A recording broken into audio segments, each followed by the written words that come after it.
The loudest little 12-year-old on the block. The first dozen years of Q104, Part 5. Growing up and moving on. Rock and roll. Like it ought to be. Q104. We now return to Live Aid, already in progress, and from Q104. J.D. Roberts with you on the Much Music Live Aid Telethon. Joining us in the studio, a couple of good friends of ours, Rick Emmett and Gilmore of Triumph. Thanks a lot for dropping by, guys. The Big Apple, the biggest and best rock and roll room in the Valley. If you're lying out in the sun or just hanging around the house and getting itchy feet and you want to go someplace fun, I suggest you go out down to Wacky Wheatley's right now with Brother Jake Edwards. Hi, we're here. Is there a 5-second delay, or is it coming right up? It's right straight on. There's a couple of counselors here in a Camaro with a 454. It's got roll cage in it. It's got fire extinguisher. It's got tachometers, turbo gauge, methanol injection, nitrous oxide, wheels, suspension. This guy is ready to run rum. I'm serious. Here goes. He's starting it up. Is that cold enough for you? Thanks a lot. Are we still there? Did he break the radio? No, we're live. We're still here. Okay. I want to tell you about Wacky Wheatley's. They're all coming down here today. 122 Main Street. I am, I just stepped in some gum. Great. Oh, look at this. What a mess. Okay, I need some butter here. Somebody come and peel this gum off the bottom of my foot. You know it works? What's that? You stick your foot or whatever in the freezer, and then it gets really hard, and then you can just absolutely peel it off. Stick your foot in the freezer, I was being and it gets hard, and stick your foot. Go ahead, pick on me. I don't care. I'm going to Just tell them stick about the my great foot deals. in the freezer. Jake, tell them about the There's great no deals. freezers here. I'm going to go away. You just tell them about the great deals, okay? I'm going to walk away. Excuse me. All right. The Jake Edwards was the leader of Q104 in its first 2 years was never an issue. He was the program director after all. Though Jake made it no secret that he wasn't interested in all aspects of programming. I do it every now and then. I like to program every 3 or 4 or 5 years just because I get upset with what goes on out there, you know. And I was always a pain in the CRTC's butt because, you know, I wasn't one for a lot of paperwork. I don't like a lot of red tape. Since my tenure at 97.5 in Winnipeg, we kind of rewrote a lot of the rules because we broke every one of them. We broke every one of the rules, and there was 92 City FM, my old radio station. We went back and just kicked their butts, and all of a sudden the rules started to change. And that was, you know, I don't know if you know anything about Group 1 and Group 2 and how complicated it was back then. I mean, for instance, one of the best stories is when we were in Ottawa, and I won't mention who we were talking to down there, but we were over there, and I tried to explain to this person that Love Me Do by the Beatles was a Group 1 song, and not a Group 2, which Group 2 was hard rock. And I said, it's not hard rock. She said, well, it's obvious, painstakingly obvious, that the heavy metal harmonica is why it's a Group 2. I said, Frank Sinatra has done Love Me Do. You know, so it was one of those things, right? So then all the rules changed. Getting back to programming, I always like to go back and program because what I do with the talent on the air is what I do best, you know, just trying to get them to come around. It came as a shock to Q104's audience and many on staff when it was announced that Jake Edwards was leaving the station for Toronto's Q107 in September of '85. Yeah, you know, it was one of those decisions I really didn't want to make. And I guess, you know, you look at your career, that's first, you know, even before my family, which is an awful thing to say, but at that point it really was. Now my family is like really important to me. And I remember leaving, and I said, you know, this feels so wrong to leave. And when I told Arnie I was leaving, Arnie just kind of gasped. And he said to me, you know, I told you that if you were going to leave, I wanted you to come in and tell me what you wanted to do, and I would respect that. And that's why I've always respected him, you know, as wild as Arnie was. He always had respect for me, and I think that made it even. You know, when he said that to me, I was absolutely crushed. I thought he was just going to, you know, fall on the floor and say, "Oh, you can't go. You can't go, you crazy arse. Where the hell do you think you're going?" Oh, Jakey. It'll never be a Merry Christmas, Jakey. You're gone. Anyway, I remember him just shaking my hand, and that it felt really bad. And I walked out, and I was, you know, it didn't feel right, and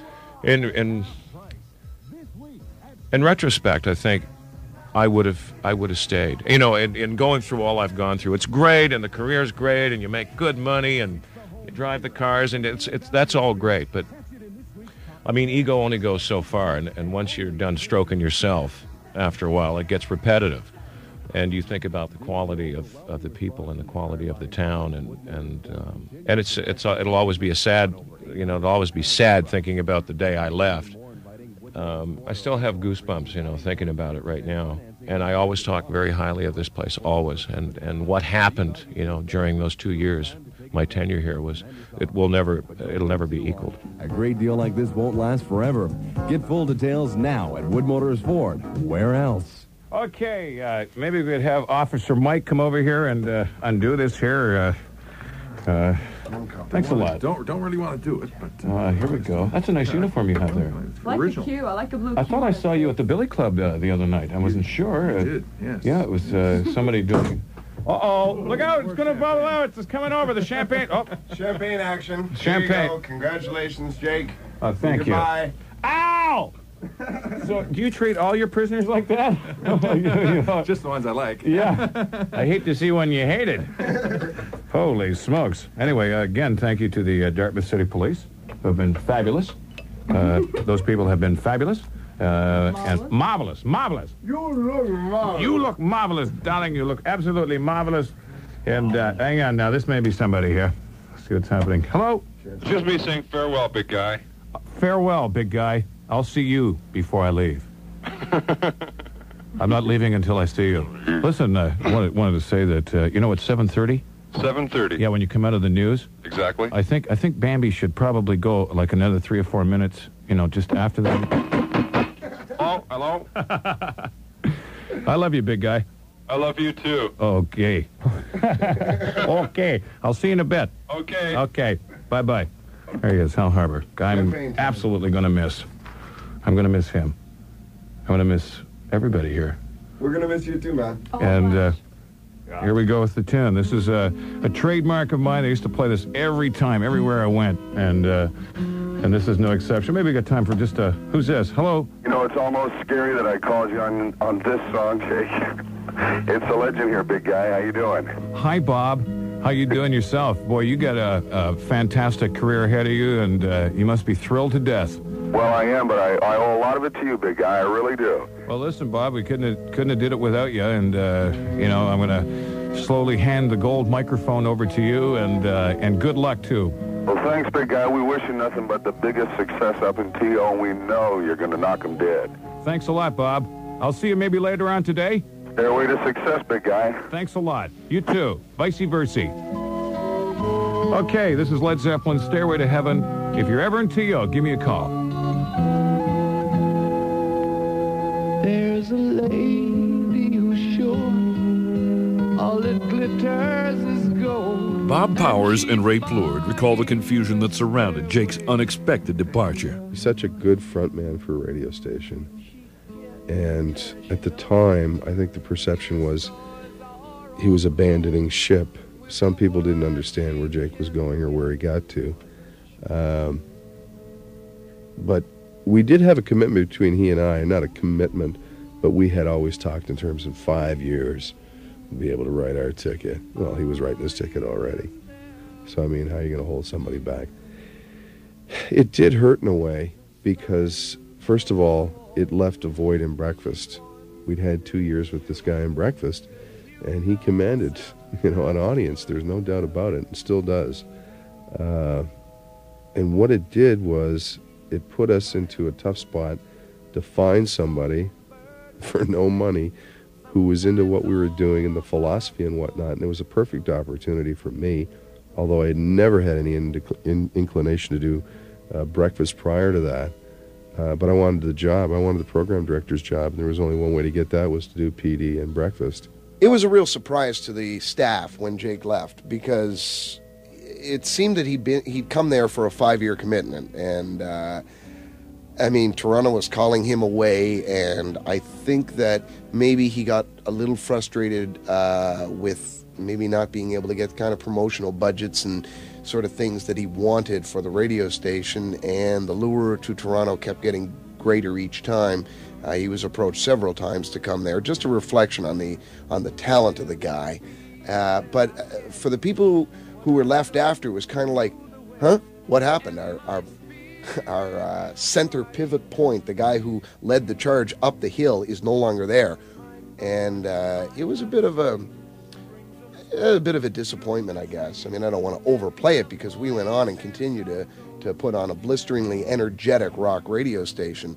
But it was a little bit of a downer at first. But I think we coalesced. And maybe when you have such a strong center, when that center is removed, the other parts grow to flesh out the hole that's been created. And I think that a lot of people who were at the station after or while Jake was there and then remained afterwards grew to fill that gap in a lot of ways. I think Bob certainly did as the new morning man and program director after Jake had to head to Toronto. In fall of '85, Bob Powers inherited a station with different goals than it had 2 years earlier. Though dominating the city in youth and male demographics, those were not the listeners the big money advertisers were targeting. And Arnie Patterson needed to see some black ink on his radio station's bottom line. Well, the initial reaction to Q104 from the commercial side of things, the advertisers, there wasn't a headlong rush to get on the air. It was going to be a slow process, as it always is. People want to see numbers, and they want to see what you're doing. And I don't think I had one word of argument with Brother Jake in the 2 years he were here. I'm sure he questioned some of the things that we may have done. He always wanted to spend more money, and in those early days, Q didn't make a lot of money. Q lost $200,000 a year the first 2 years it was in operation. Fortunately, at that time, CFDR was doing well, so we were able to sort of balance it. It was a daunting task for Bob Powers, taking the reins of a now legendary Halifax radio monster with an audience that was resistant to change, and he was feeling the pressure of his new mandate. Scared shitless, to be honest. I couldn't believe it. But the idea that I had in my mind was that I wanted to age the radio station a little bit, and I wanted to take a lot of the rough edges off. We had to become more saleable. That's only a fact of business. If you wanted to survive, you can't do it on pimple cream. So we tried to age the radio station and not damage or sacrifice our integrity while doing it. So all of a sudden, we stopped playing so much Judas Priest and started playing a little bit more Paul McCartney. So big deal. It was a blending at that time, and we blended quite well for quite a long time. We had a pretty good-sized universe. We cut a wide swath because we still did have an 85% non-hit commitment. The last going off, the first year I was programming, there wasn't a whole lot to be changed because I think at that time the sale was in move. Harry Steele had wanted the station for a long time, and I think he was finally getting to Arnie. He was wearing him away. Arnie wanted to retire, have some money, and it was a big drain what was going on here with Q launching, so it made it easy. He's a one-of-a-kind Canadian broadcaster. They don't make them anymore. They don't make Arnie Patterson anymore. And I miss him, actually. Not just Arnie, but that kind of guy in radio. As program director, Bob Powers oversaw the station's first major period of transition. The Q104 air staff of the summer of '86 was barely recognizable from the previous year. Gone were Andy Kay, Jessica Taylor, Ken Ross, Jim Armstrong, and The Shadow. Doug Caldwell had assumed music director and midday duties. Bob Powers cracked the whip on the Q Zoo. Newcomer Jeff Woods slipped into the evening slot. And more new arrivals like Mike McFarland, Dave Fredericks, Jerry McNeil, and PM Drive man Kenny C. were forthcoming. But the first personality Bob Powers hired was a long-haired 21-year-old burst of energy out of Bridgewater by the name of J.C. Douglas. CKBW South Shore weather. A few clouds are expected tonight. Some coastal fog patches as well. Tell me about your childhood. Well, I'll just tell you what the temperature. Lows tonight 9 to 13. Tomorrow mostly cloudy, a chance of showers in the afternoon. Highs of 16 to 18. Currently 16 degrees. Thomas Dolby. W. The CK Music Marathon. CKBW. Wow. 9:53 with J.C. Douglas and music for Robert in West Pimlico. Comment allez-vous, eh? Yeah. Play spoons. Is CKBW the home of the hot hits? Yeah, yeah. you betcha. For the party in Lunenburg, kiss and lick it up. Jeff Woods and I were college classmates in London, and we left in the spring of '85, packed our few worldly goods into a U-Haul, and headed for Nova Scotia. His first gig was at Q104. Mine was in Bridgewater. He'd actually been courted straight out of college by Q107. I mean, the guy had the pipes, great presentation, excellent jock. So while he was trying to work out a deal with Q107, Jake offered the gig to me. Of course, I couldn't take it, although it was tempting. I still wanted to get the top 40 thing out of my system. I wanted to work at CJCH. And Jake said to me, "You're going to wimp out and go CHR when you could be rocking here at the Q?" You know. Jeff and I arrived at the Q and got our first tour of the place from Jake, and heard the stories about how Jake and Jerry Parsons swapped control rooms on April Fool's Day, if you can believe that. And the first thing Jake showed Jeff was up the 19th floor stairwell, the stairwell to heaven, where he said you could go for that pre-show smoke. And Jeff and I are looking at each other. Wow, I became a huge fan of the station listening down in Bridgewater. I played a lot of the contests, to the chagrin of some of the people at CKBW. In fact, my first day at Q104, I still had some albums to pick up at reception. I'd won them, and I hadn't been able to get in to pick them up. Through Jeff, I became friends with some of the guys at the Q, Ray and Bob. Became good buds. Hal, Doug played a show of mine that I'd produced in college that won a CBC Telefest Award on the Bop and Bob Comedy Hour. And by November of '85, CJ had changed the format. I was getting nowhere fast there anyway, so Bob had just the thing for me. Weekend evenings and part-time production. He hit Arnie up to match what I was making in Bridgewater. That's the best they could do. And I was in. Although the next weekend, I was listening to Jessica Taylor, and she was welcoming Ken Ross into his new permanent weekend evening gig. So I called up Bob the following Monday, and I think it might have actually slipped his mind that he'd hired me. Power Cuts. Well, here's where you get your say. You're going to spin you a couple of hot new tracks, and you vote on your favorites. Your opinion counts here at the Mighty Q. Our champion, go for night number 4, is Triumph. From the album Surveillance, Let the Light Shine on Me on Power Cuts.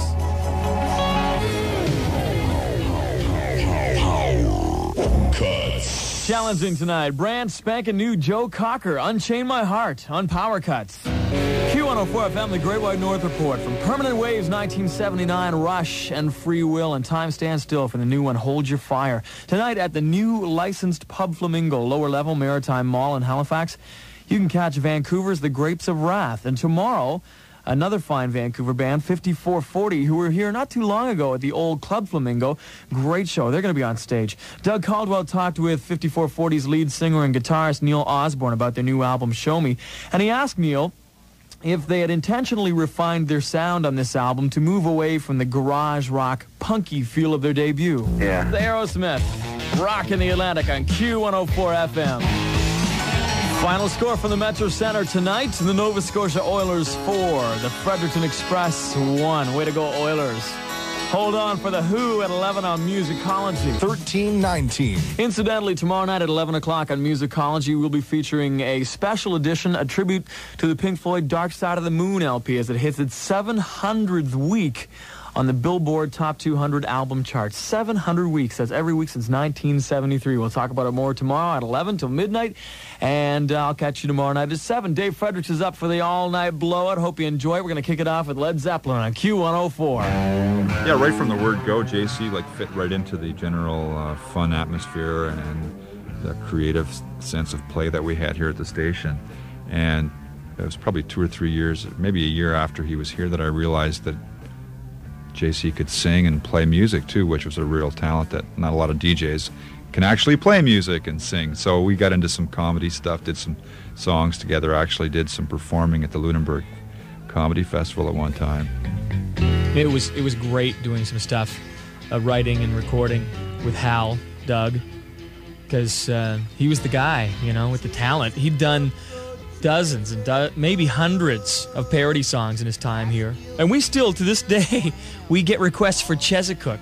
That was his tour de force, I think. I still see your fishing boats trawling I was 21 when I left Chesapeake. Chesapeake, oh Chesapeake,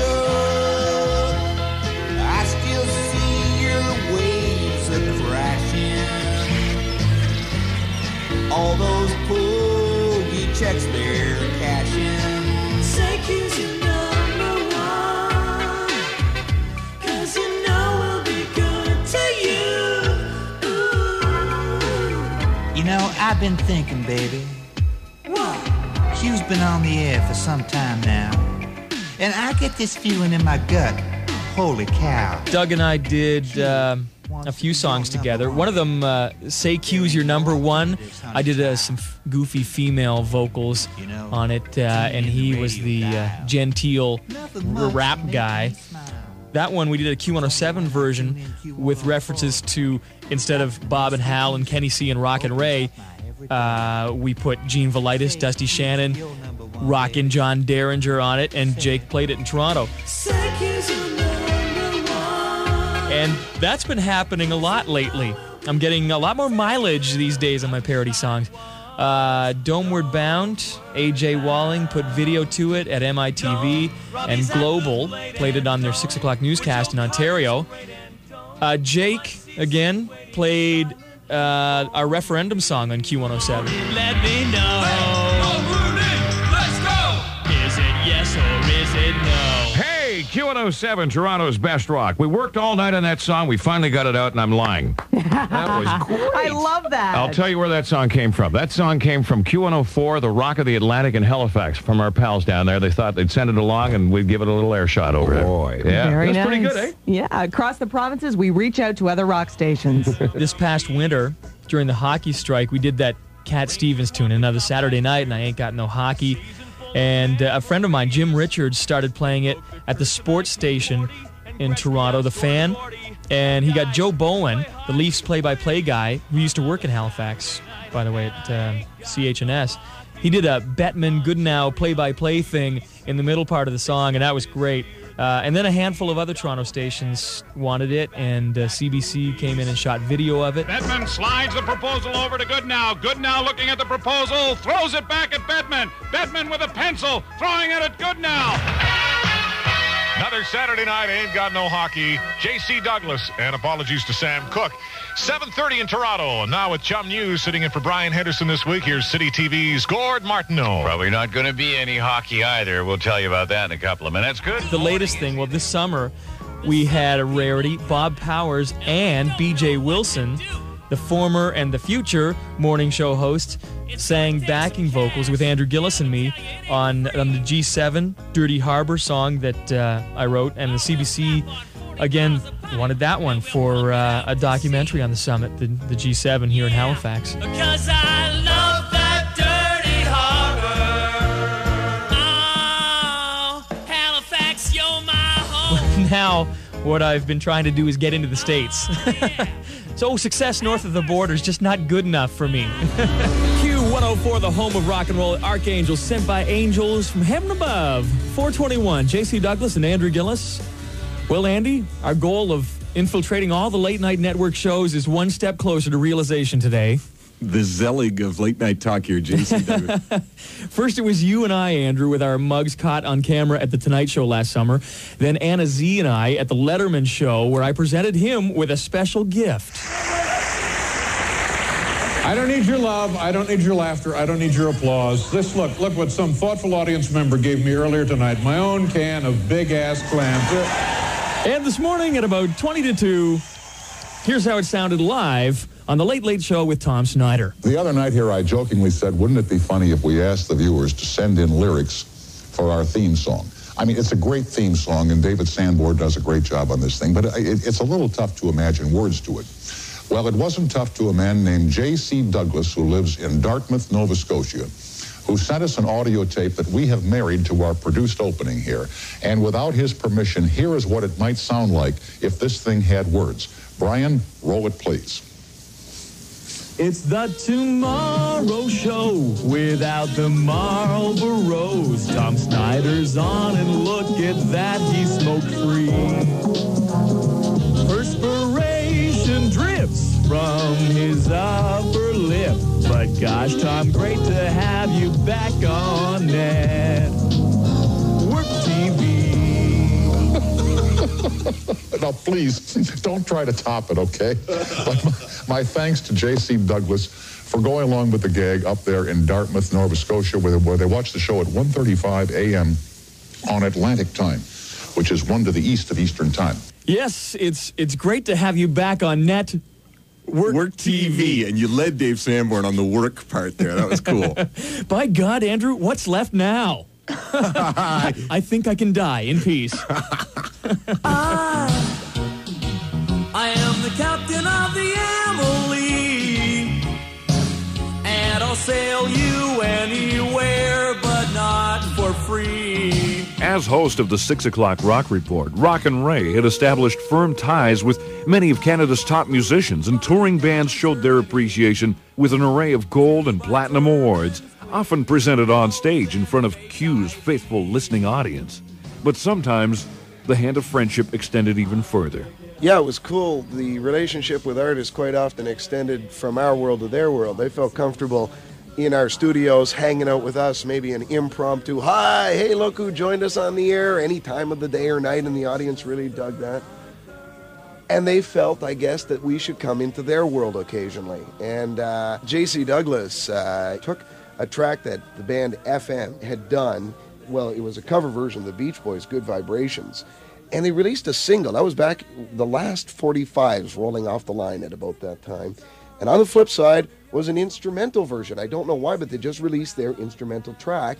At that time, there was a boat that had come into the south shore of Nova Scotia loaded with refugees from East India or Pakistan somewhere. And, of course, it made national headlines and so on. And he took the song Good Vibrations using their instrumental track and did a parody song called Third World Nations. And it was lighthearted and fun. It didn't make fun of any particular group, just the whole nutty situation of this group of people coming in from the Middle East, getting off in some small town in South Shore, Nova Scotia, and wading in on the low tide looking for taxis to Toronto. So it was very funny and rife with comedy potential. He wrote the parody song, did it, we did it on the air. When they were in for an interview, the guys from FM on a swing through during their tour and playing one of the larger rock clubs, the Misty Moon in Halifax, which hold about 1,400 people, we played it on the air so they could hear what we'd done with their instrumental tune. Not sure how they'd react. Would it be good? Would it be bad? And they thought it was hilarious and wanted us to come up and do it with them that night at the Misty Moon. It was like a Friday night. The audience was there. It was a packed night. As I say, whenever Q put on an event, the audience came. I've never seen the likes in another radio station. You know, you do a remote or whatever, and some people show up out of interest, but it's not because you're connected, you know, and that was the case. So the club is full, and final encore of the night, we come out, myself and J.C. Douglas and Mike McFarland, who worked at the station at that time, and we sang. J.C. sang the lead. It was his lyrics, and he's actually a pretty good singer, whereas Mike and I were pretty poor, and Cameron and Nash from the band kind of helped us out with the do-do-do's type vocals, the Beach Boy harmony type vocals. And it was hilarious. We got newspaper coverage, and it was mentioned on a news report, and some national coverage over doing that. And that sort of stuff happened all the time. Gotta keep the ferry lines open between Punjab and Pamlico. One manifestation of the healthy connection between Q104 and its audience is the response the station gets when it sends listeners into action. Whether it means supporting charity, like the weekly Q104 Children's Trust Fund auction, or when it's over a matter of vital importance to local rockers. It really pissed me off as a maritimer, working in the biggest maritime market, that we were bypassed by the large concerts that toured the rest of the country. There really wasn't enough concerts coming, and we felt that Halifax now had a viable radio presence for rock and roll acts, and that they could come in and sell out a 10,000-seat arena like the Metro Center and work that into maybe Moncton, St. John, Sydney. They had 5,000 to 7,000-seat arenas, and you know, together it could be profitable. When Rush was touring for the umpteenth time and not coming out to Halifax, myself and J.C. Douglas, who were both passionate Rush fans, felt that maybe this was the one to do something about it. And so we took the campaign onto the airwaves, out into the public, out into the schools. It brought Q into contact with all kinds of its audience.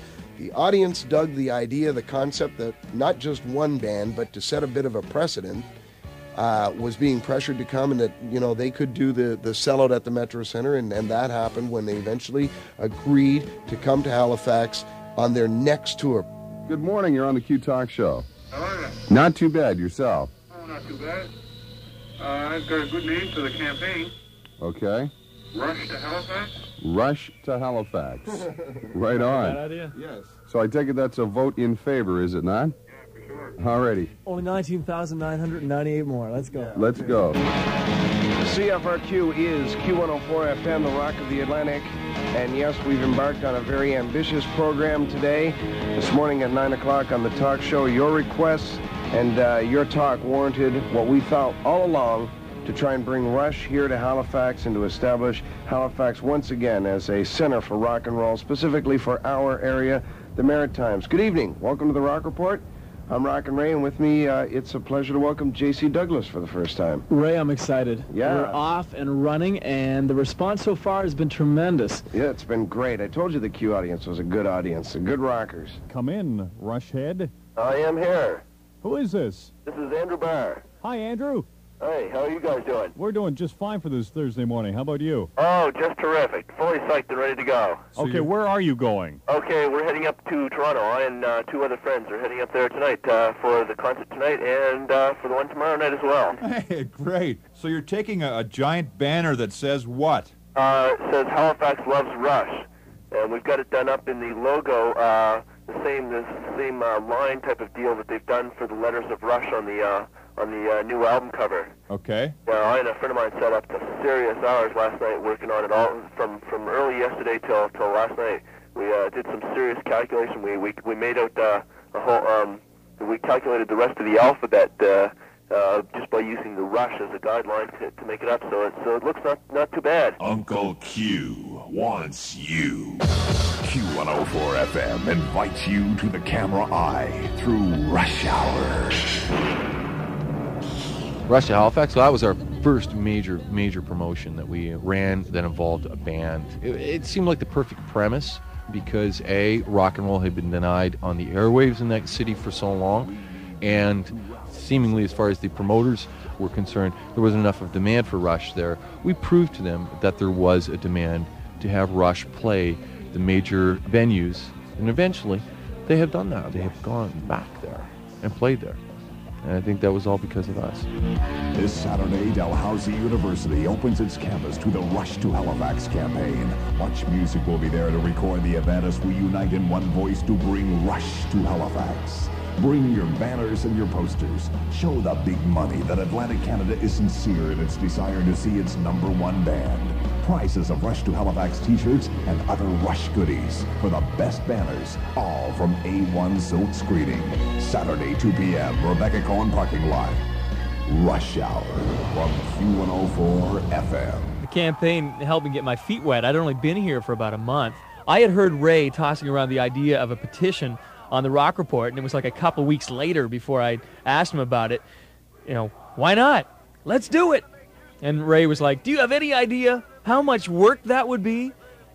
And it was a ton of legwork. It also helped the jocks, I think, get over the Jake void.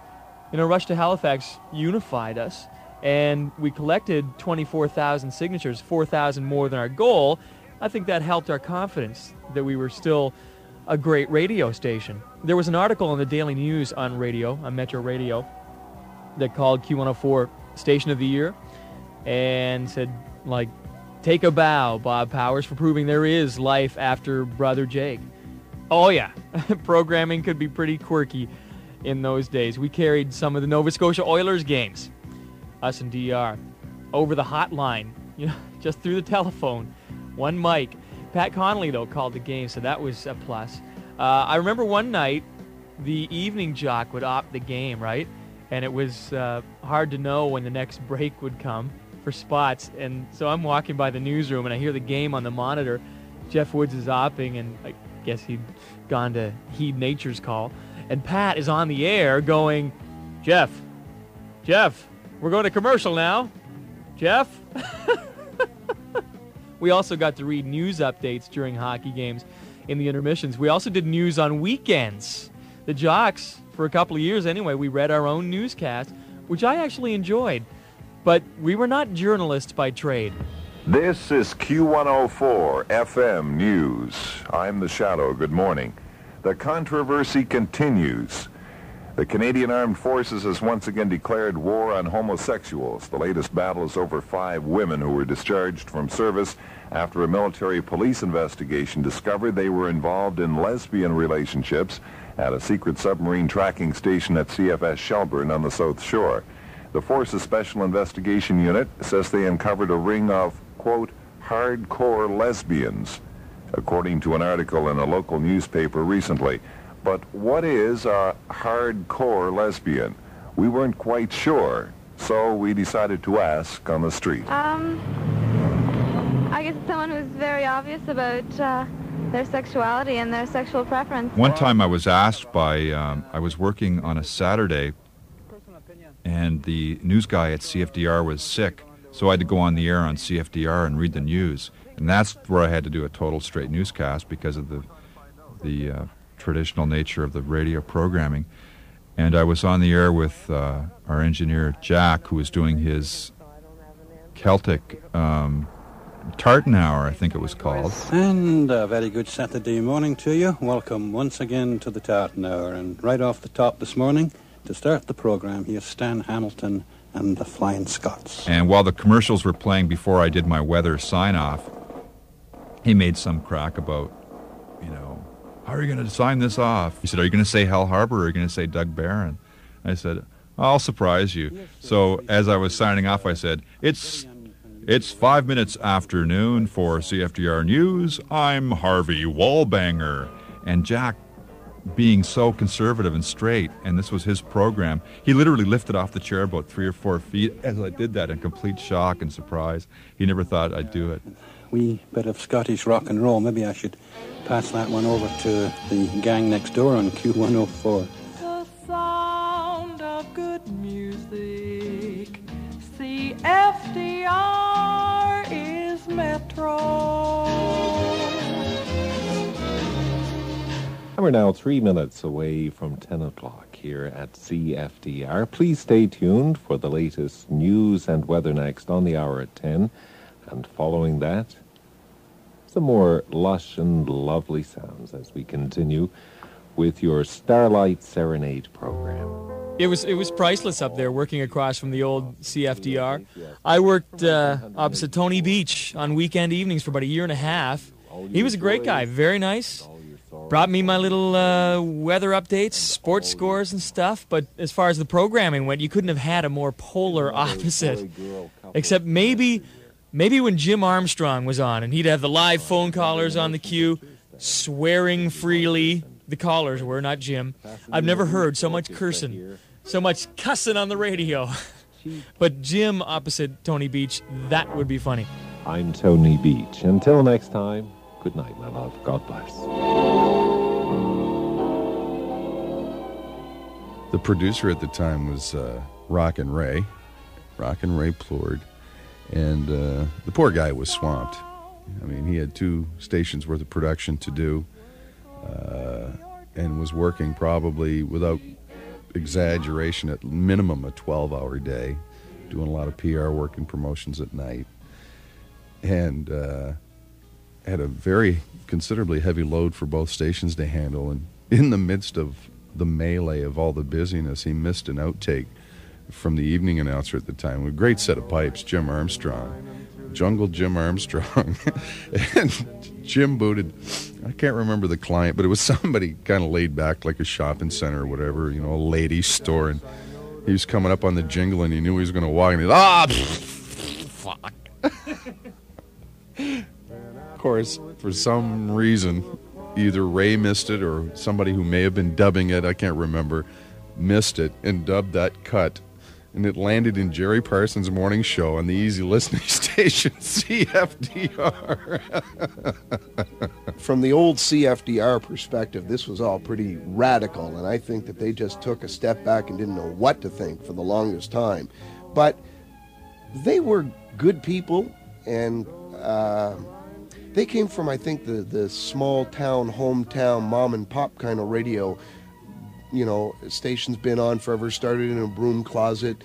The morning announcer had been there forever, Jerry Parsons, and he was well loved by the blue-haired set. And they were good people, and I think they tried not to be too judgmental, although they always pretty much considered us to be, you know, wild, crazy, irresponsible, nutty disc jockey types out in the community, partying it up, being morally degenerate. I think they'd watched too much WKRP as well. They mistook, I think, energy and enthusiasm and a youthful vision and attitude with somehow more degeneracy than there was. I mean, sure, there was some, but hey, this isn't Los Angeles. I'll tell you, one of the great exponents of having CFDR next door for Q104 was their massive collection of old, funny tunes. Because some of their tunes sounded very funny in certain bits or on-air execution things, you know, on Q104, and I think it just added to the comedy potential. When you went looking for something really cheesy, boy, you could find it in CFDR's library if you were willing to look hard enough. 68 Nova Scotia, CFDR. Andy Kay's successor in Afternoon Drive was 22-year-old Kenny Coughlin, Kenny C to Q104 listeners. Ken came to Halifax via St. John's and his hometown of Toronto, where he worked part-time for Gary Slade at Q107.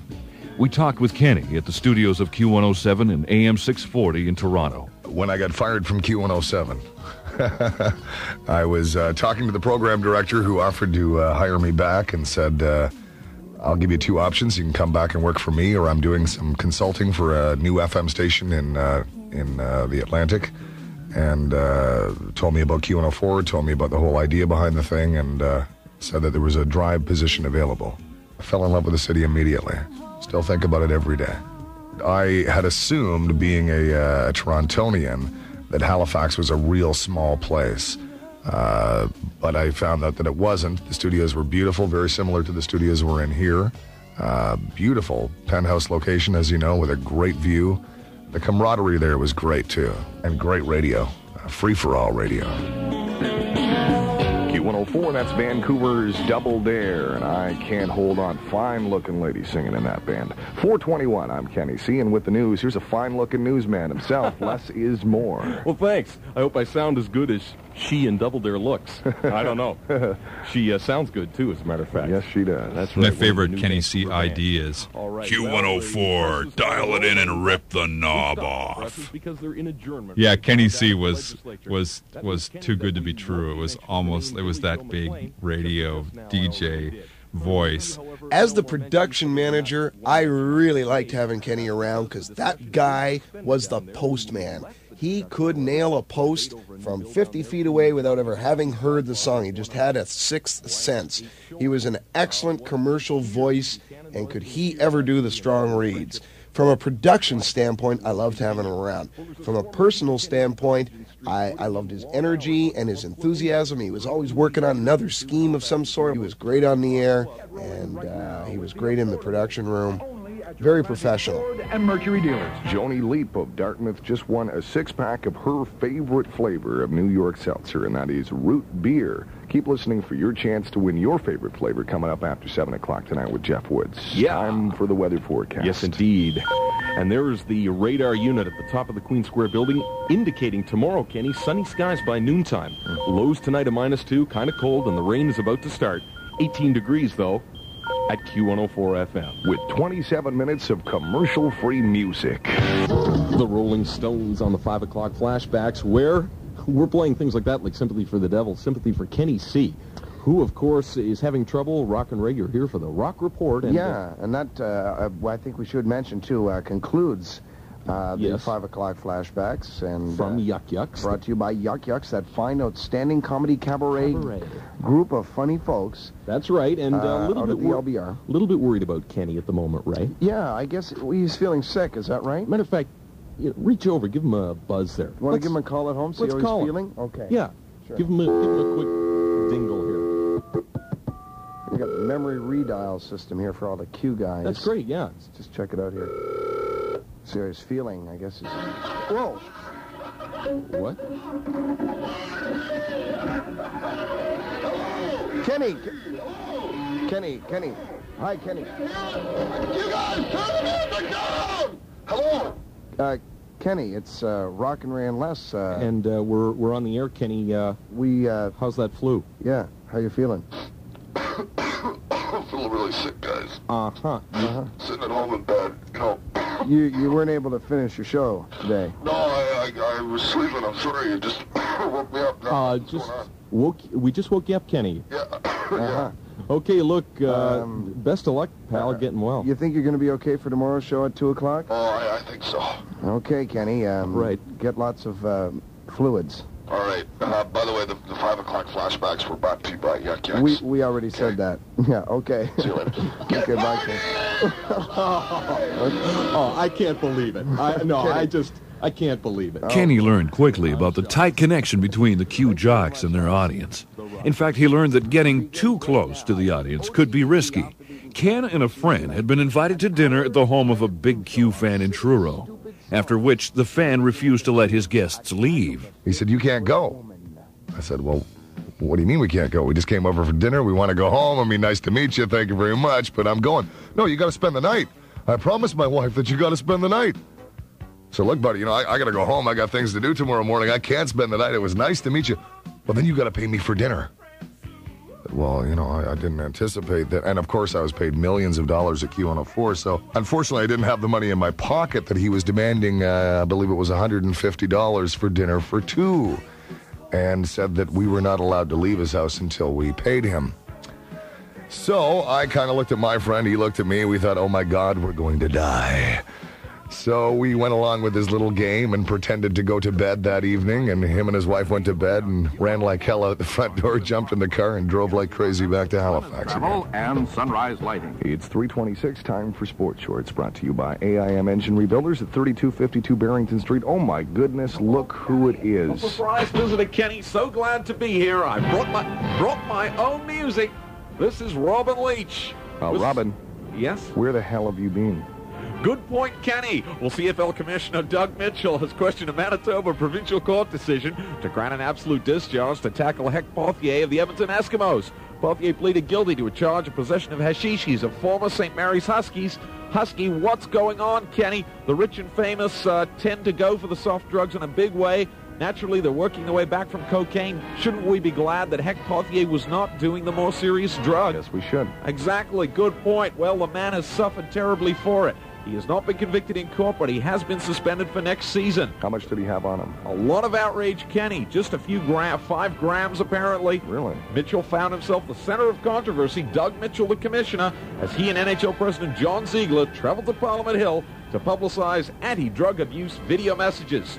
Tonight, just one item. By the time Newcap took over, I mean, drug references, drug humor hadn't completely disappeared, but, we're more subtle with it these days.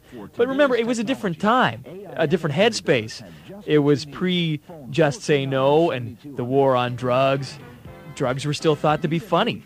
I think when Brian Phillips over at CJ had his cocaine bust, I think some of the guys here looked at each other and were amazed that it didn't happen here first, that we weren't being watched more closely given our reputation.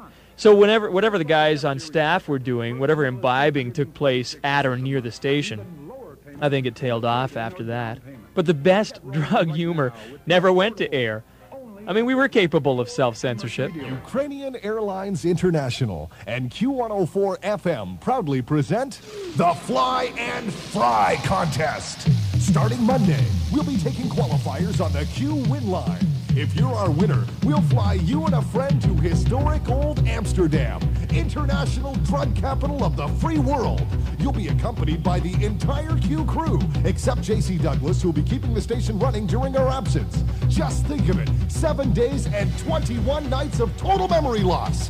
Visit the famous Bulldog Highway Coffee Shop and Hash Bar, the ultimate in convenience. Then, the famous Red Light District. We'll even throw in $50,000 drug money. And as a bonus, if you can get it past customs, we'll even buy some of it back.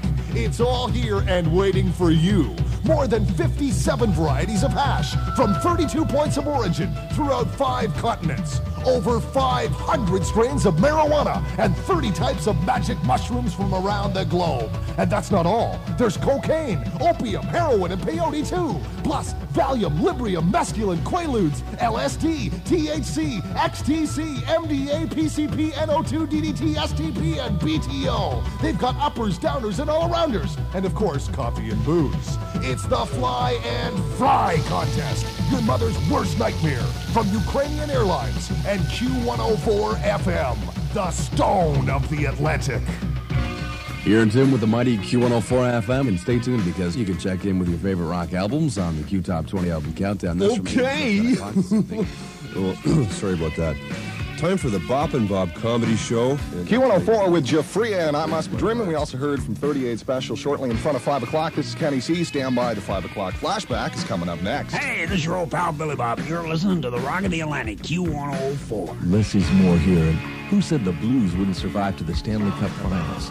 Watch the third period tonight if you must, but turn the sound down and dig these blues. Q104 FM, the original home of rock and roll. Get ready, people. This is the Wax Museum, and I'm Doug Caldwell. An hour of vintage rock and roll at its best. Starting everything Good off. evening and welcome to the 6 o'clock Rock Report on Q104 FM. I'm Rockin' Ray, and tonight it's OTBT. Tuesday night, we're off the beaten track. Q104, the Rock of the Atlantic, kicking off the Saturday night rock and roll party with some classic Zeppelin, trampled underfoot. JC Douglas with a night of rock and roll you're not going to believe. Coming up very shortly, we're going to hear There's Nothing Much to Offer. With a fresh new team assembled, the Q was on its way to the top. And next, the station finds even greater success as a 100,000-watt powerhouse in Part 6 of our tribute to Q104. Accept the Rock of the Atlantic. It's 20 minutes after 6 o'clock. Bob Powers from Howell Harbor with you. And today's a big birthday, H. It is. It's the 40th And it sounds birthday. completely wild.